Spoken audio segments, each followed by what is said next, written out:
Ang hiwaga at kapangyarihan ng salita.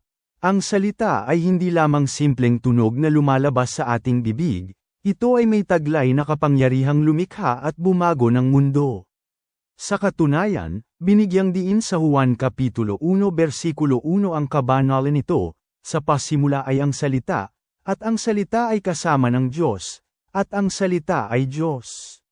Dahil ang salita ay inihalin tulad sa kalikasan ng mismong dakilang lumikha, ipinapakita nito na ang bawat katagang binibitawan natin ay may bigat at banal na obligasyon.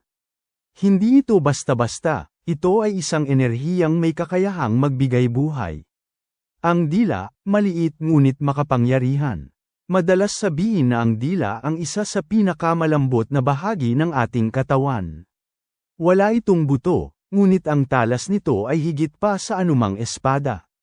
Narito ang dalawang panig ng kapangyarihan ng ating mga salita. Kapangyarihang magtayo, ang mga salita ng pag-asa, pagkilala, at pagmamahal ay nagsisilbing pundasyon upang palakasin ang loob ng kapwa. Kaya nitong maghilom ng sugat ng damdamin at magbigay ng direksyon sa mga naliligaw.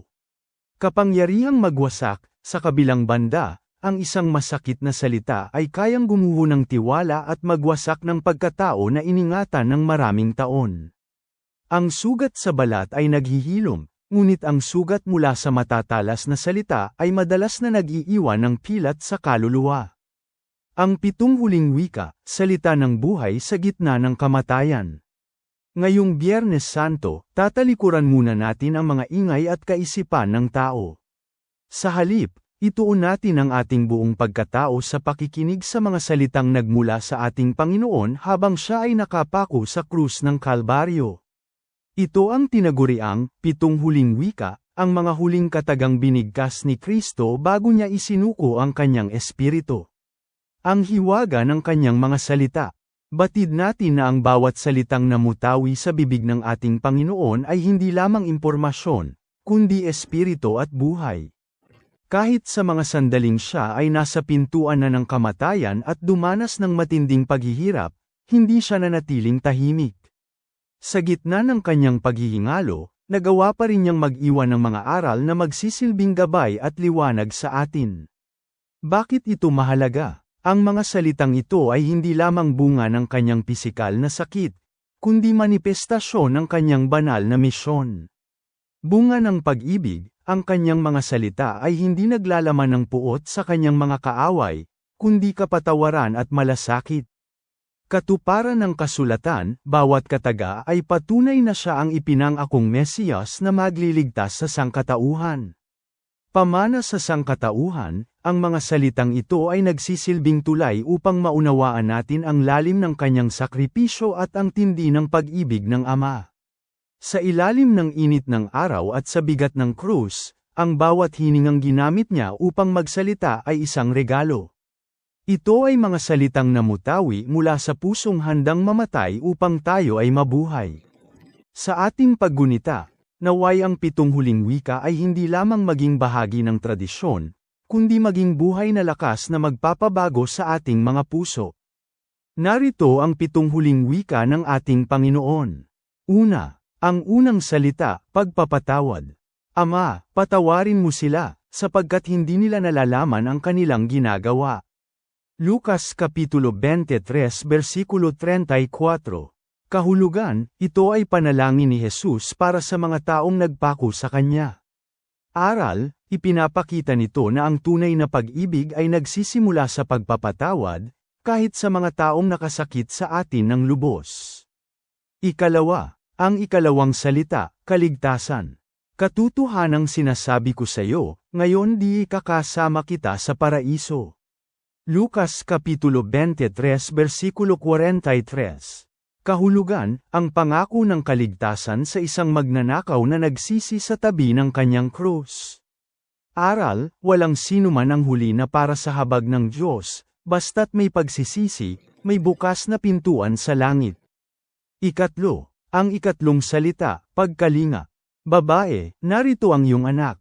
Narito ang iyong ina. Juan Kapitulo 19 versikulo 26 hanggang 27. Kahulugan, ipinagkatiwala ni Jesus ang kanyang ina, Maria, kay Juan, at si Juan kay Maria. Aral, sa gitna ng sariling hirap, iniisip pa rin ni Jesus ang kapakanan ng kanyang pamilya at mga mahal sa buhay. Ikaapat, ang ikaapat na salita, pag-abandona. Diyos ko, bakit mo ako pinabayaan? Mateo Kapitulo 27 versikulo 46. Kahulugan, ang sigaw ng matinding pangungulila at bigat ng kasalanan ng sanlibutan na dinala ni Jesus. Aral, naramdaman ni Jesus ang pinakamasakit na kalagayan ng tao, ang mawalay sa Diyos, upang tayo ay hinding-hindi na muling iwanan ng Ama. Ikalima, ang ikalimang salita, pagkauhaw. Nauuhaw ako. Juan Kapitulo 19 versikulo 28. Kahulugan, bukod sa pisikal na uhaw dahil sa hirap, ito ay simbolo ng kanyang pagkauhaw sa kaligtasan ng mga kaluluwa. Aral, ang Panginoon ay nananabik na tayo ay lumapit sa Kanya at tanggapin ang Kanyang pag-ibig. Ika-6, ang ika-6 na salita, tagumpay. Naganap na. Juan Kapitulo 19 versikulo 30. Kahulugan, ang pagpapahayag na natapos na ang kanyang misyon sa lupa at nabayaran na ang utang ng kasalanan. Aral, ang sakripisyo ni Kristo ay ganap at sapat. Hindi tayo nabigo dahil tinapos niya ang laban para sa atin. Ikapito, ang ikapitong salita, pagtitiwala. Ama, sa mga kamay mo ay ipinagtatagubilin ko ang aking espiritu. Lucas Kapitulo 23 versikulo 46. Kahulugan, ang huling paghinga ni Jesus kung saan buong puso niyang isinuko ang kanyang buhay sa Ama. Aral, ang kamatayan ay hindi katapusan, kundi isang pagbabalik sa kamay ng ating manlilikha ng may buong tiwala. Ang katuparan ng kasulatan at ang sukdulan ng sakripisyo. Ang bawat hibla ng pangyayari at bawat katagang binigkas ng Panginoon habang siya ay nakapako sa krus ay hindi nagkataon lamang. Ito ang ganap na katuparan ng mga nasusulat. Ang mga mahiwagang salita at hula sa lumang tipan, na tila mga palaisipan at balat kayo para sa mga tao noong una, ay nagkaroon lamang ng malinaw na kahulugan at liwanag sa sandaling isinakripisyo ni Kristo ang kanyang sarili. Sa krus ng Kalbaryo, ang kasaysayan at ang plano ng kaligtasan ay nagtagpo. Higit sa karaniwang sakripisyo. Ang sakripisyo ng ating Panginoon ay hindi biro, ito ay isang pagpapakasakit na hindi kayang arukin ng isip ng tao. Madali nating masasabi na, sakripisyo para sa minamahal, maaaring hindi ganoon kahirap ang mag-alay ng hirap para sa mga taong nagmamahal sa atin at kinikilala ang ating halaga. Ito ay sakripisyong may kapalit na pasasalamat. Ang radikal na pag-ibig ni Kristo, ngunit ang sakripisyo ni Jesus ay kakaiba at radikal. Napakahirap mag-alay ng buhay para sa mga taong hindi ka naman minahal, sa mga taong kumutya sa iyo, at sa mga taong ni hindi kinilala ang iyong pagkatao. Ang pag-ibig sa gitna ng pagtanggi. Dito nasusukat ang kadakilaan ng kanyang pag-ibig, namatay siya para sa atin noong tayo ay makasalanan pa. Isinagawa niya ang pinakamabigat na sakripisyo para sa isang sangkatauhang tumanggi sa kanya.